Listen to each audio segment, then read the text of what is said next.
दोस्तों टर्की में कुछ दिन पहले ही खतरनाक भूकंप आया था और अब ये कहा जा रहा है कि वो भूकंप हमारे देश भारत में जल्द ही दस्तक देने वाला है। दोस्तों फेमस डच रिसर्चर फ्रैंक हुंगरबीट ने ये चौंकाने वाला दावा किया है कि टर्की के बाद अब अगला भूकंप भारत के करीब ही कहीं आएगा। असल में दोस्तों उनका ये दावा इसीलिए डराने वाला है क्योंकि ये वही रिसर्चर है जिन्होंने कुछ दिन पहले टर्की में आने वाले भूकंप की भविष्यवाणी की थी, जो कि बिल्कुल सच साबित हुई थी। और अब उनका ये कहना है कि अगला भूकंप या तो इंडिया पाकिस्तान के बॉर्डर के आसपास कहीं आएगा या फिर नॉर्थ ईस्ट इंडिया और चाइना के एरिया में कहीं, क्योंकि उनका मानना है कि भूकंप जिस टेक्टोनिक प्लेट की वजह से आता है वो टेक्टोनिक प्लेट इंडिया के तरफ ही मूव कर रही है। वैसे दोस्तों आपको क्या लगता है कि क्या ये भविष्यवाणी टर्की की तरह सच साबित होगी? अगर हाँ तो हम उससे कैसे बचेंगे, प्लीज हमें कमेंट सेक्शन में बताइएगा। और दोस्तों क्या आप भी इंस्टाग्राम रील और सोशल मीडिया फीड के दीवाने हैं और दिन भर अपने फोन को स्क्रॉल करते रहते हैं? तो थोड़ा सावधान हो जाइए, क्योंकि अब ज्यादा टाइम तक फोन चलाना आपकी आंखों की रोशनी भी छीन सकती है। इसी से जुड़ा एक मामला हैदराबाद से सामने आया है, जहां एक 30 साल की महिला जिसका नाम मंजू है वो अपनी दोनों आंखों की रोशनी खो चुकी है, जिसका खुलासा खुद हैदराबाद के न्यूरोलॉजिस्ट डॉक्टर सुधीर कुमार ने किया है। उन्होंने कहा है कि मंजू की आंखें आपकी और हमारी तरह फोन चलाने की वजह से गई है।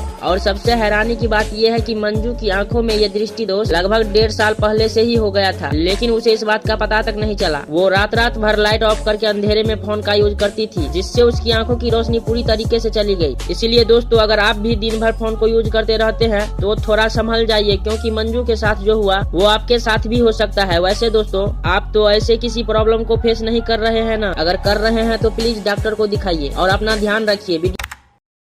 दोस्तों इंडिया के कुछ जाने माने लोग जो ये कहते हैं कि इंडिया में रहना बहुत ही कठिन है, तो उन्हें इस वीडियो को जरा ध्यान से देखना चाहिए। ये वीडियो ईरान का है, जिसमें एक शादीशुदा जोड़ा सड़क किनारे डांस कर रहा है, वो भी अपने देश की आजादी के जश्न में। लेकिन बावजूद इसके जब ये वीडियो सोशल मीडिया पर वायरल हुआ और वहाँ के पुलिस की नजरों में आया तो तुरंत ही यहाँ के कानून के तहत दोनों को खुलेआम सड़क पर डांस करने के जुर्म में 10 साल 6 महीने की सजा सुना दी गयी। अब सोचिए कि यही कानून हमारे देश इंडिया में होता तो न जाने कितने ही लोग रोज जेल की हवा खाते। इतना ही नहीं, ईरान में पब्लिक प्लेस पर डांस करना तो छोड़िए, महिलाएं अगर किसी पुरुष से हाथ भी मिला ले तो उन्हें जेल जाना पड़ता है। इसीलिए मैं उन सभी जाने माने लोगों से ये कहना चाहता हूँ कि आप शुक्र मनाइए कि आप इंडिया जैसे देश में रहते हैं, जहाँ आपको हर तरीके की आजादी मिली हुई है। नहीं तो आप ईरान जैसे देश में सांस भी नहीं ले पाते। इसीलिए अपने देश को और यहाँ पे मिली हुई आजादी को सलाम कीजिए। आपका क्या कहना है इस पर हमें कमेंट सेक्शन में लिखना मत भूले और प्लीज चैनल सब्सक्राइब कर ले। धन्यवाद।